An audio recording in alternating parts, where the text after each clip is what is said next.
thousands of sharks, silkies, whitetips, hammerheads hunt along the volcanic reefs of this tiny island in the Pacific. Acclaimed filmmaker Howard Hall and his crew have been diving at Cocos Island for more than a decade. Now, this may not be entirely safe. Woo, look at those big boys. There's 50 sharks down there. Go. Yeah, go. Yeah, go. No. Push them in. It takes all of their experience and knowledge to dive in these treacherous waters. Welcome to Shark Mountain.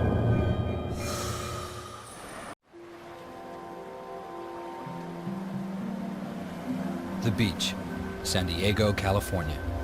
This is the edge of our world. It slips quietly into the vast Pacific Ocean.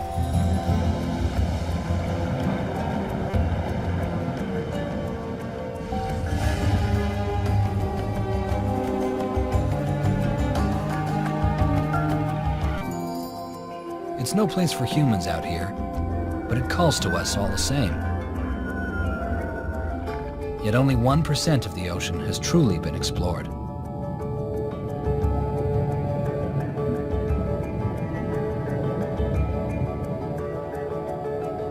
Just an extraordinary few have risked its dangers and delved into its mysteries.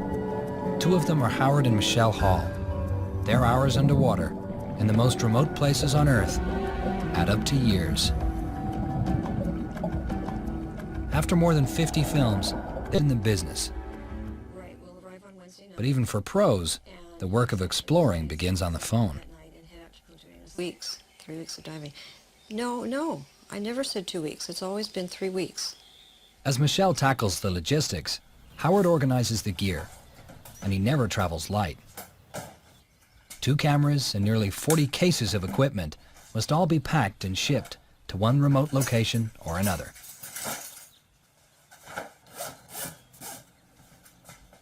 But lately, he's been finding that no place is quite as remote as it used to be. You know, there's really no place on the planet that's not being affected in some way by human population growth. So we feel like we're sort of on a quest to discover as much as we can the marine environment and beautiful wilderness on videotape while we still can. We understand that we're sort of the privileged few that get to go there and see these things firsthand, and it's wonderful. And being able to share that with the rest of the world, we think that's important. This time, agreed to show us how they do it. Special spot, a tiny outpost 300 miles into the Pacific off the coast of Central America, Cocos Island. Cocos was once the haunt of pirates. Now Howard and Michelle's brand of treasure. Cocos for sharks. Cocos is a bit like Conan Doyle's Lost World. Not the island itself, but in an age where 90% of the large fish have been taken from the sea, you can still come to Cocos and find the ocean like it used to be. Hundreds, even thousands of currents around the island. There's no place like it in the world.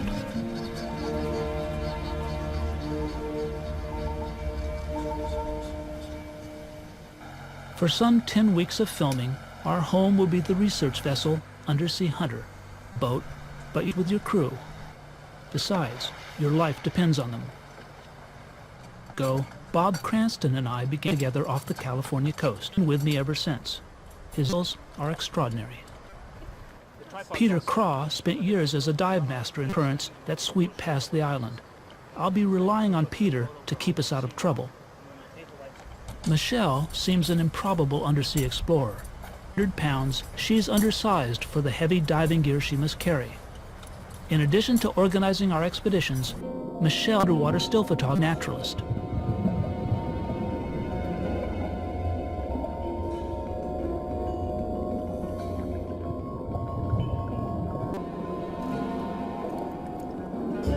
Ocean life is so rich, a 12-mile zone all around it has been designated a Costa Rican National Park and World Heritage Site. No fishing is permitted here.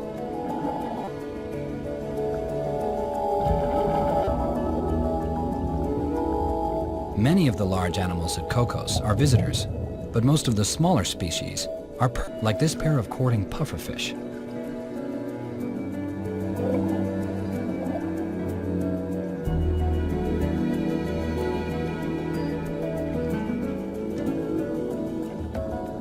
Another resident, this blue-spotted jawfish, seldom ventures far from her den. Ocean everything she needs.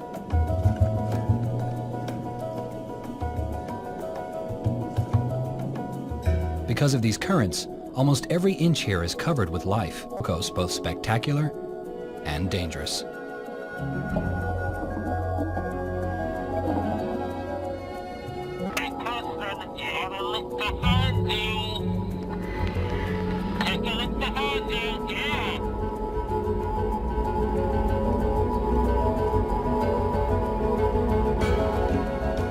This is why divers come to Cocos. Often when I'm looking down at some small creature, a shadow is suddenly cast over the reef. A chill always goes down my spine before I raise my head to discover legions of hammerhead in schools so dense they blot out the sun. Experience that goes beyond awe. It's magical.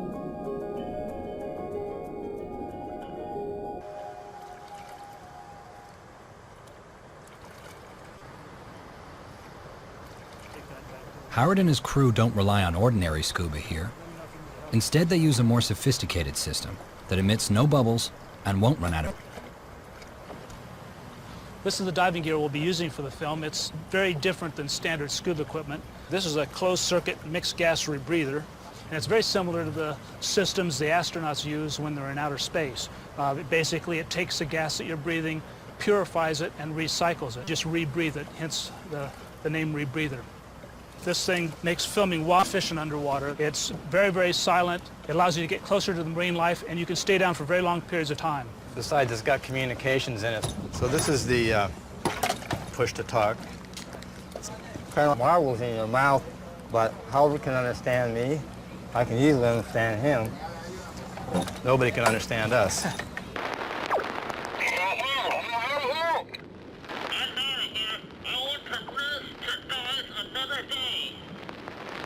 Exactly.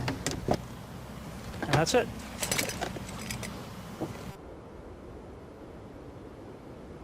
Cocos lies directly in the path of deep ocean currents.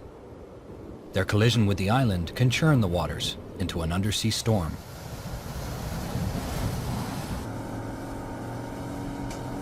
The currents around Cocos behave a lot like turbulence. Even when the surface is calm, the currents below can be unpredictable and dangerous, threatening to sweep us far out to sea.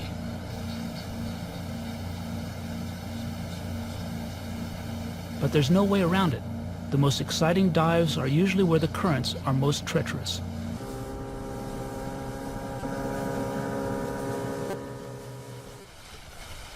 The only way to test these waters is to jump in. If we're able to work in the current, we might stay down for 2 or 3 hours at a time, or as long as our camera batteries last. Current is often our nemesis, but it's also our guide to the most spectacular animals.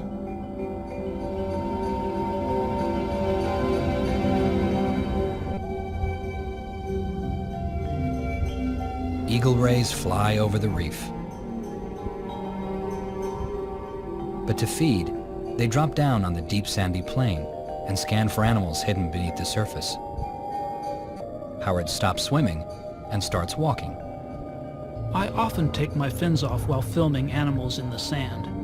On, I risk clouds of silt and sand. Ray makes a living. Rays and sharks are close cousins and share the same sensory abilities. They both detect the electric fields produced by living things. It's this special sense that allows sharks to find prey in total darkness, or hiding beneath the sand, if they pass close enough.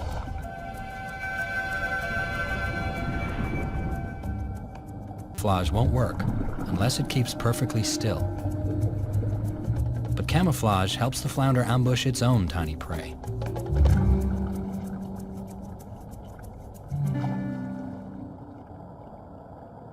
These white-tip sharks are simply resting here on the bottom.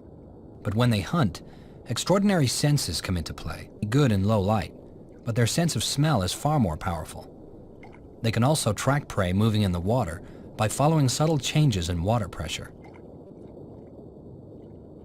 The tiny spots on his face are organs that can sense minute electrical fields generated by the animal's muscle. But not everything interesting here is a shark. Well, this little on my agenda, but it's certainly one of the strangest I've ever seen. Everything about this fish is just, well, weird. It's a red-lipped batfish. Instead of really swimming, fins modified to work like feet. It also has a strange horn on its head, which conceals an odd lure. The lure is not really known.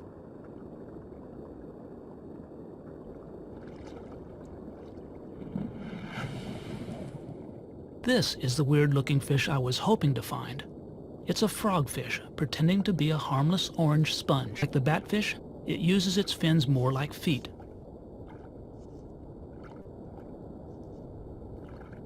To move in for close-ups, I bring a heavy tripod to keep the camera steady.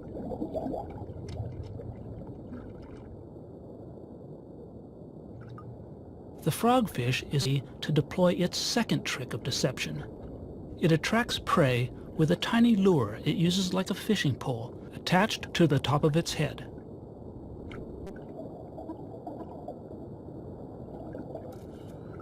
While Michelle and I are hoping something will happen, Bob discovers some real action about a quarter-mile away.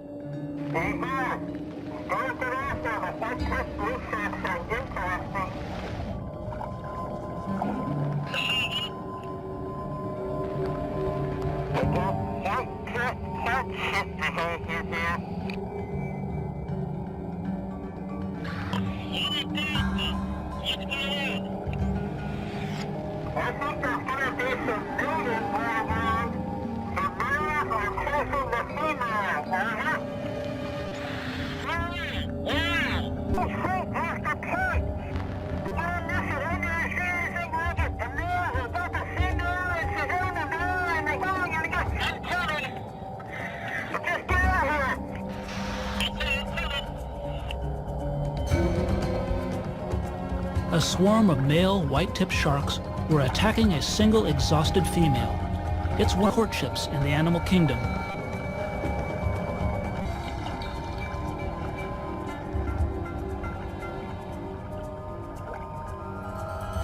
Male sharks have to hold on while they mate.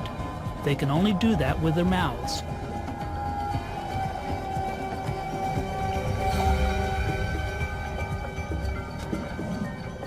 Female on the gills or pectoral fin. In no time serrated.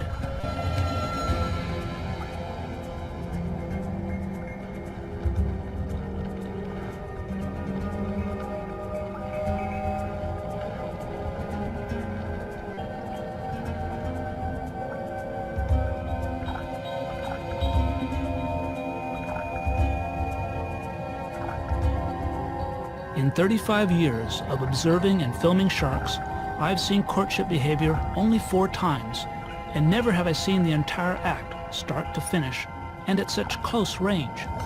It was unbelievably violent and brutal. When it's over, the female swims away, exhausted and bleeding.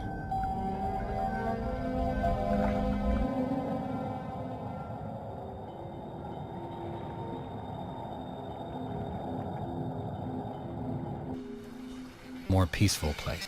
Seabirds nest on the island by the thousands. There are no natural predators here to disturb them. There's no energy building elaborate nests. Instead, she lays her single delicate egg on a round tree branch.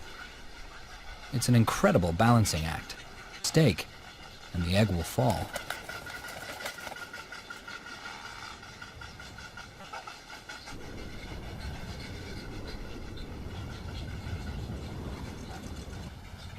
Brown boobies prefer to nest on the ground, where gravity is less likely to cause a tragic mishap.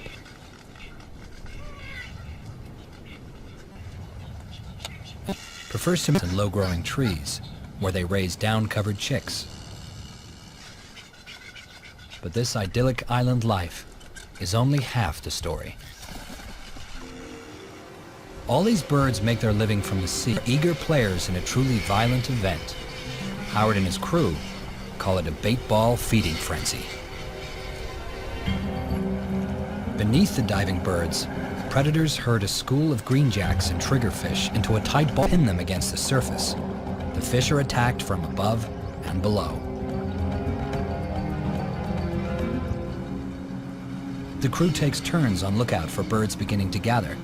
When they see birds diving in to feed, they have to move fast. A bait ball frenzy doesn't last long. Pretty good, Howard. They're Slow down a little bit. Slow down. We don't want to be too close. We'll scare them away with the boat. Okay. Cut the power. Let's go in here.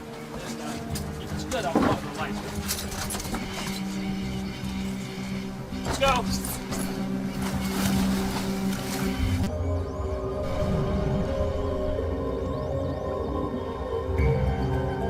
Silkies and black-tip sharks cut through the school as fast as they can.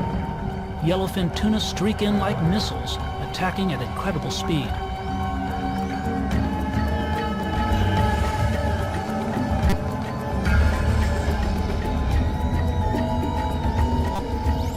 And bottlenose dolphins gather by the dozen. The buzzing sounds of their echolocation fills the water.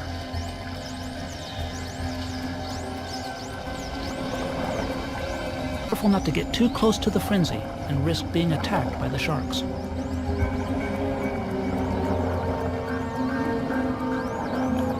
Many of the jacks are injured and bleeding, and that only intensifies the sharks' excitement. Fish gather around anything that might serve as refuge.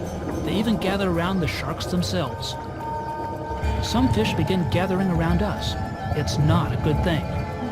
Injured triggerfish begin following Michelle. Then they surround Bob, seeking a place to hide from the sharks. He can't get rid of them. Anything reflective could be mistaken by a shark for an injured fish. Suddenly, it's become dangerous. But just as suddenly, the bait ball breaks up. The school of fish is gone. pretty equal mix. Dolphins, yellowfin tuna, silky sharks, blacktip sharks. Birds And these diving poor in. little fish. Live fast, die young. And the whole bait ball is gone in about 10 minutes. You jump in, it's there, and you can actually see it. More, especially with the tuna. The tuna are the fastest predators out there. They just go through it like a meat grinder. Howard, I didn't like that at all. All those fish came right around my head. I was swabbing them off like this. By my ear, I could feel them. I think I got hit by one. Next time, I'm wearing a hood.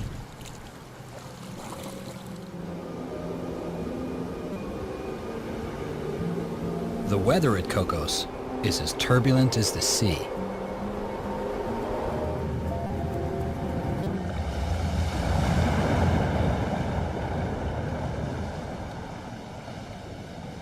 Beneath the surface, strong ocean currents play the part of wind and rain.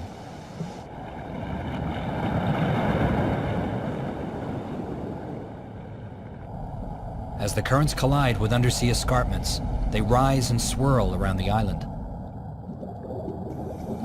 We often struggle against a current flowing north at the surface, only to struggle against one flowing south on the bottom. But hammerheads hunt in wind, and marble stingrays soar the current like... The currents also cause optical problems for the crew. As dense cold waters rise and mix with surface layers 10 to 15 degrees warmer, they create a strange heat haze effect. It's like diving in a mixture of oil and vinegar. Images blur, making camera work impossible as animals move through the mixing layers.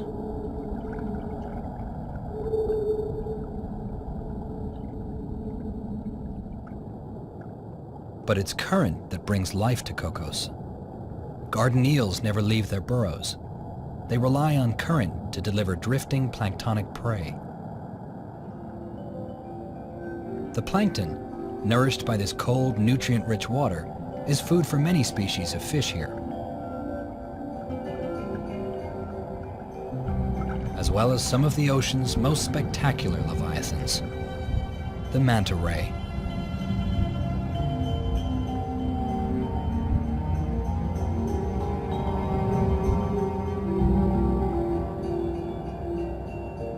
The whale shark.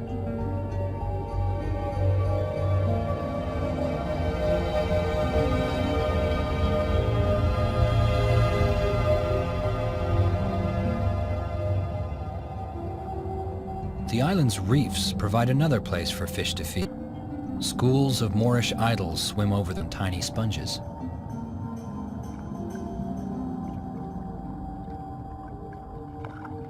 A hawksbill turtle grazes on algae that clings to the rocks. Her hard shell protects her from most species of sharks, and the whitetips show no interest.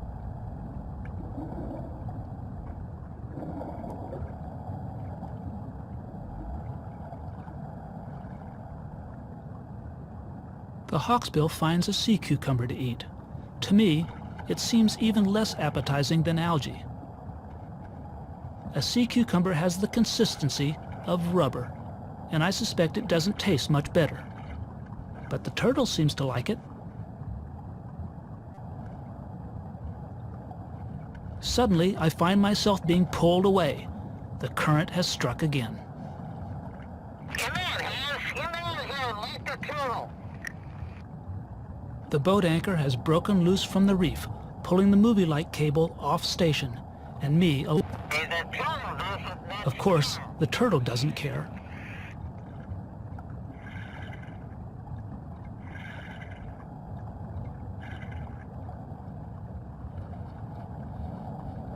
Naturally, by the time I secured the cables, the turtle had finished its meal and decided to leave. Typical.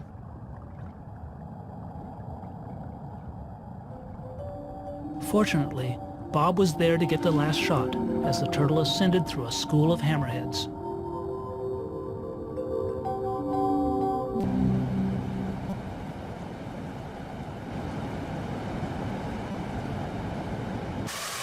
The film crew is fond of saying that there are only whether it's raining or it's about to.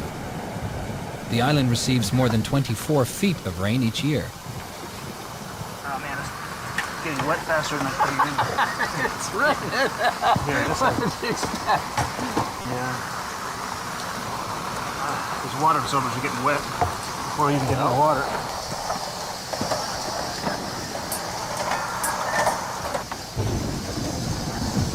I think the towel's not doing much anymore. It's pretty saturated. Okay, you all set? I'm set. We've been coming to Cocos for 10 years now. Our experience and preparation, the work's not getting any easier.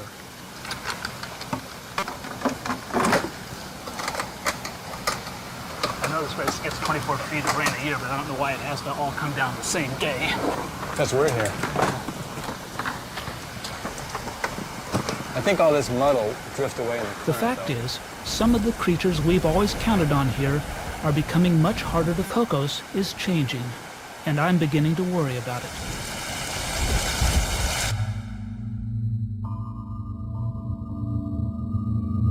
But there is one sequence I'm sure we can get, something that still happens every night on the reef. Sharks go hunting. Howard is determined to film whitetips working the reef. Did you see some action down there, Peter? Oh, the silkies. Yep. So it's not just whitetails tonight. Oh, what happened? Oh, Yeah. Everybody to the rescue. Manuel! Michelle, you missing a tank here? I need help. Yeah, with a little luck, this is going to be television. It's a typical night dive. Oh man, I hope the rest of the night goes better than this. Hold still. Okay, there you go. I see at least 7 of them here right now. Ooh, look at those big boys. Oh man, look at the size of that guy. No, this may not be entirely safe. Well, if we jump in and just descend right away. I don't think you want to stay on the surface any longer Yeah. than possible. Okay. When we start splashing, they're probably going to... Go. Yeah, go. Yeah, go. No. Go. Yeah, we're thinking about it. Go. Push him in, Peter.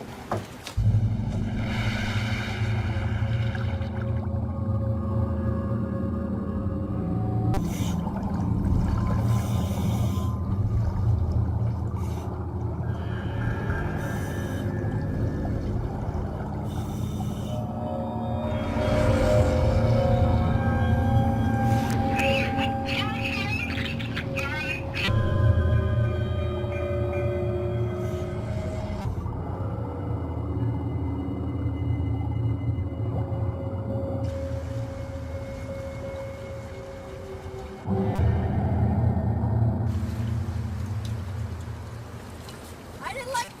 Thought you guys were going diving. Those silkies scared me out of the water. I've never been scared out of the water like that before. It's just like a bait ball without the bait. They were knocking into my feet, knocking my legs. I wasn't sure. At first I thought it was Howard kicking me. Oh, man. It just spooked me, but There's a lot of sharks the down fog there. finally cleared. That wasn't Howard kicking me. That was the silkies knocking into me. There's 50 sharks down there. I'm talking about the big guys. Yeah. I don't think we're going to do this tonight. Michelle, could you kind of crawl out of the way? Sometimes we use bait to attract sharks. But we never once used bait while making this film, and certainly not at night. So I don't know why these sharks were so aggressive. That's what really freaked me out. I know that Howard will want to try this night dive. I'm really not.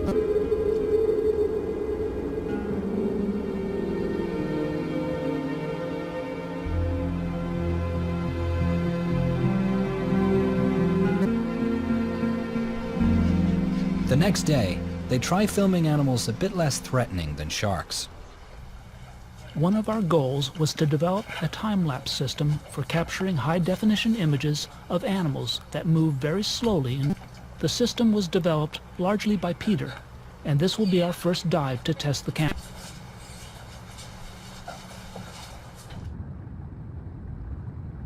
At normal viewing speeds, these cushioned sea stars seem about as alive as the rocks they cling to, but in fact they are moving. If we get this right, you'll see that these animals exhibit some interesting behavior, and even some character.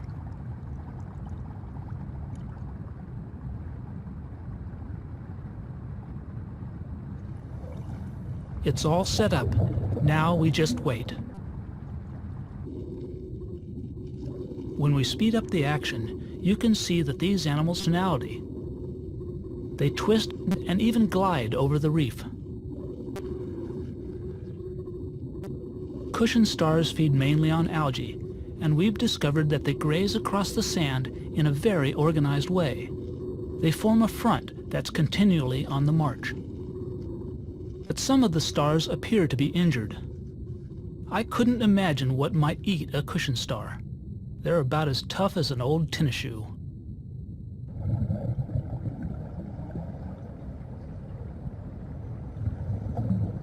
Then, as we saw lobsters approaching a cushion star.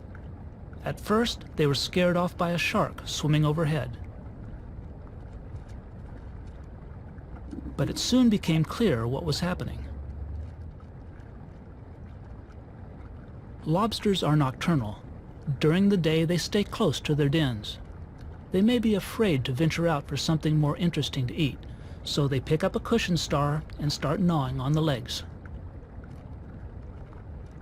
The lobsters seldom finish their meal, since the cushion star is so tough, and so the star only some minor leg damage.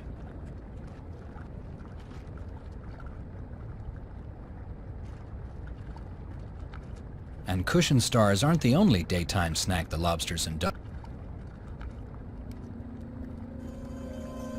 It turns out that lobsters will also feed sea urchins. Eating an urchin isn't easy. The lobster has to carefully break off the poisonous spines on the tasty meat inside.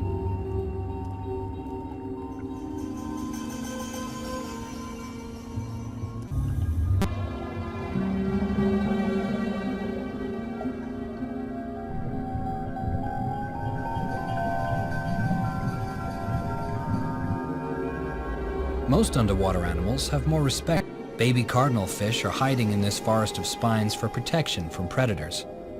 But in this world, no defense is perfect. Leather bass have their own clever tactic. Several attack one side of this urchin cluster, driving the waiting mouths of leather bass on the other side. Then they return the favor, and all the leather bass get something to eat.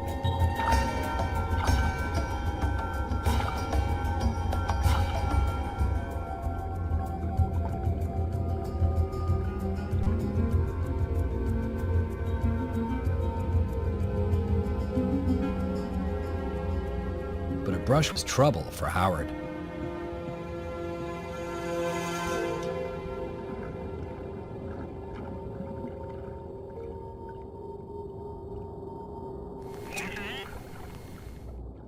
The sting from an urchin burns like fire. It hurts like the devil for 10 minutes or so, and leaves a mark on your skin that can last for months. It's a little humbling to see a hogfish tackle an urchin so easily. They're completely immune to the...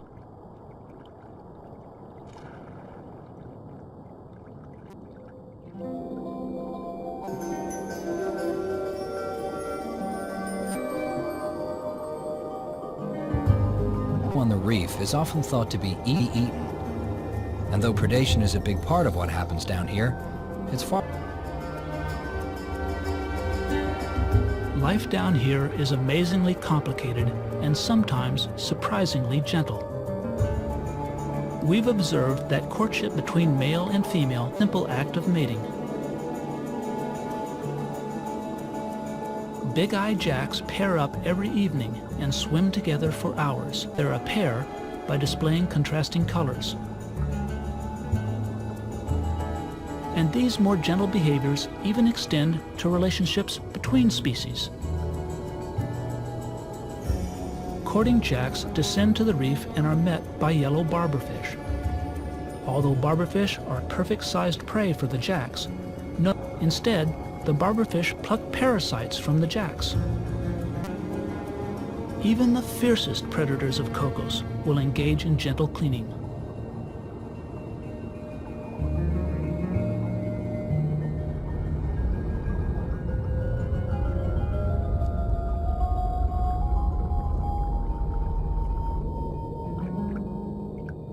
Moray eels like to be cleaned too, though it can be a bit uncomfortable. An alternate method of removing parasites is to use a rubbing rock. A shell will do. So easy to understand. Ordinary looking rock, a real Cocos mystery plays out. The spectacular silver species here comes to this single rock to be us. The wrasse are everywhere, but the silvertips only visit them here. Why the silvertips at Cocos Rock and nowhere else is a complete unknown.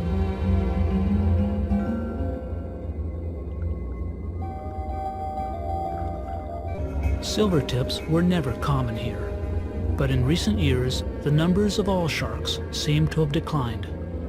The cause hangs from the mouth of this silky shark. It's a longline hook, a dark harbinger for the future of Cocos.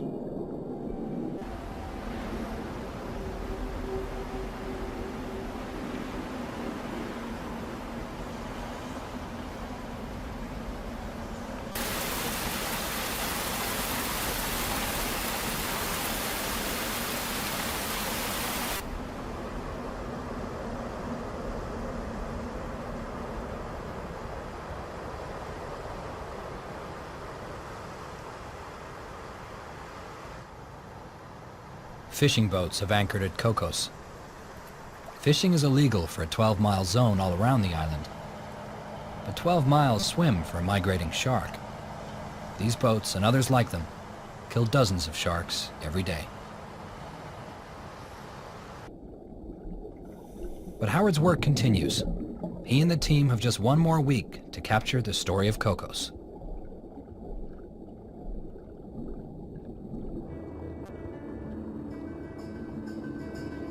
As evening approaches, this male peacock flounder abandons his camouflage. He risks exposure as he swims across the reef towards the sandy plain. He's looking for love.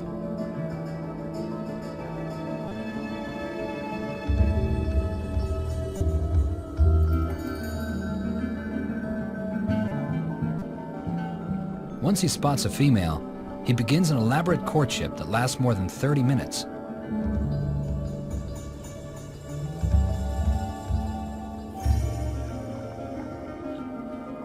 When she's ready, the female will follow the male up toward the surface.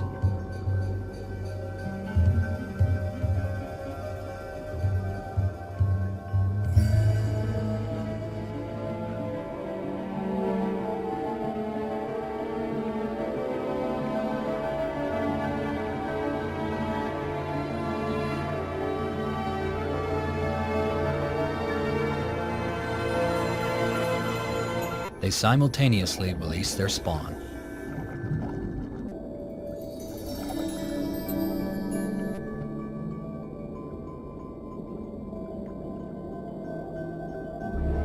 Capturing the courtship of large marble stingrays is like filming a ballet.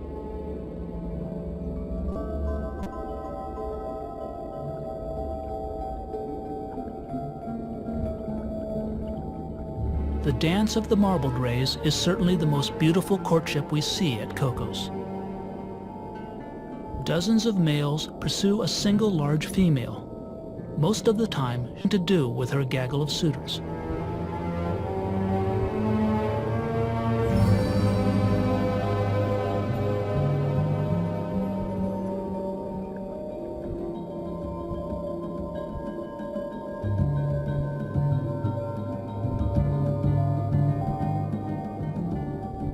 When she stops, the males hover overhead, surrounding Bob and me. We're careful with these animals. The tail of each ray stinger, nearly 8 inches long.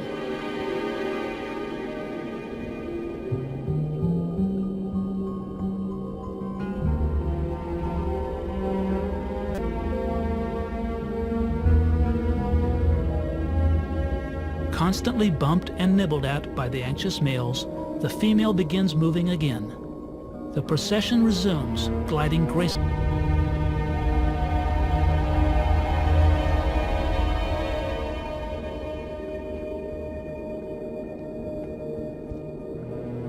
Occasionally trying to throw her followers off the trail. Once it starts, this behavior can go on for days. I've witnessed this graceful display many times at Cocos, but how these gatherings culminate has always eluded me.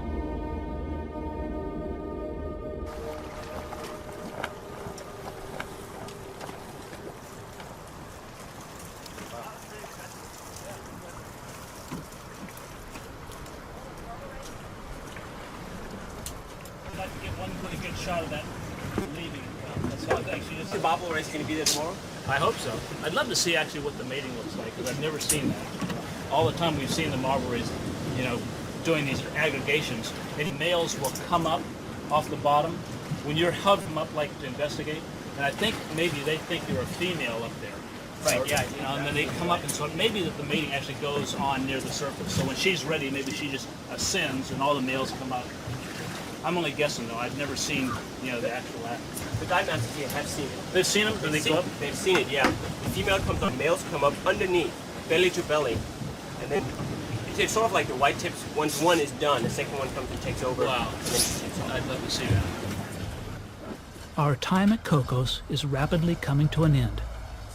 But there is one last dive we need to make, and I think we're ready.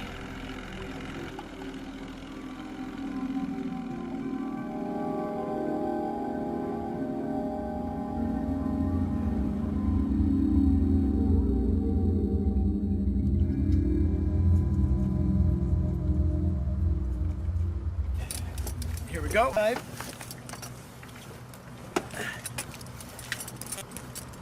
don't know who invented the night dive. I don't know who invited all the sharks off the bed. But I guess we're going to go down and find out.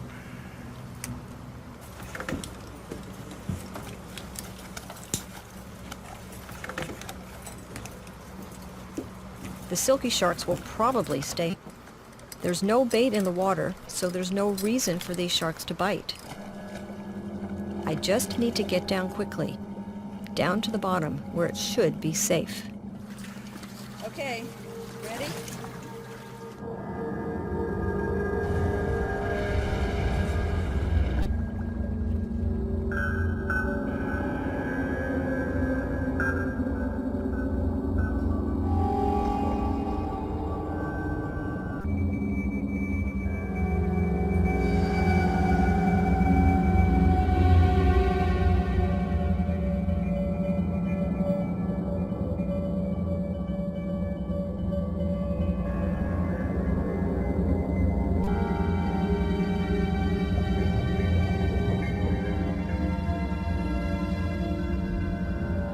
I feel much better when I see the glow of lights on the sand below.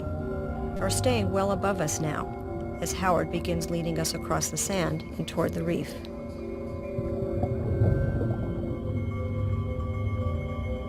When we reach the reef, we find it swarming with activity. Hundreds of white-tipped sharks are hunting.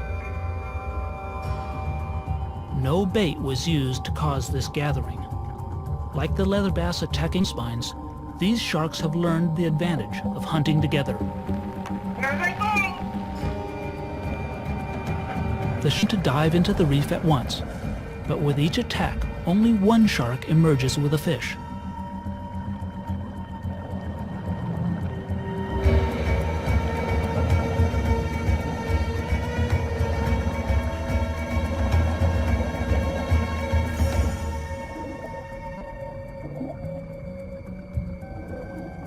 Soon, we begin to see a pattern emerge. Strategy is more efficient than hunting alone. Sleeping fish take shelter in the reef. In the darkness, the sharks only sense their prey if the sleeping fish moves. Discovers a fish, it chases it deeper into the reef. Other sharks immediately rush in. If the shark was alone, the fish might escape.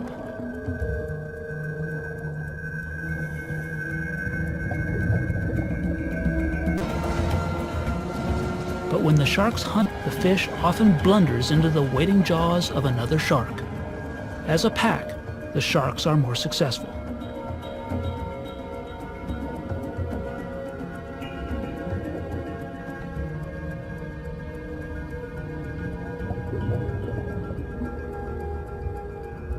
The fear I felt earlier seems a distant memory now. I'm thrilled to witness a nightly drama unfold just as it has for thousands of years before divers ever discovered this world. You might think all this wildness would be safe, hidden away at this little island. I only wish that were true.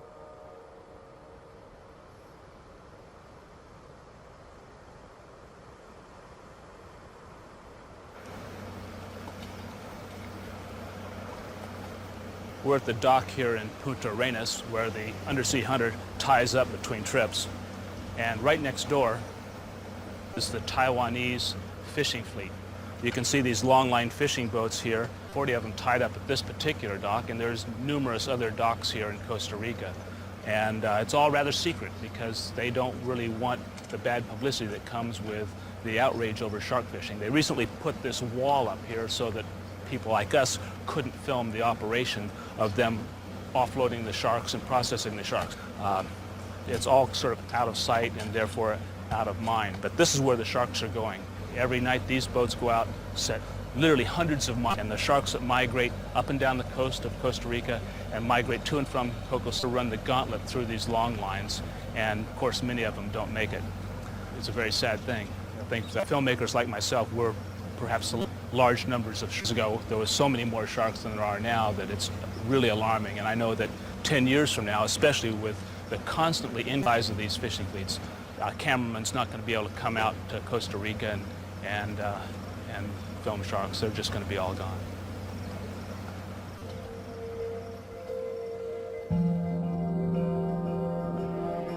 For now, the sharks are still coming to their island outpost at Cocos. Be in the right place at the right time.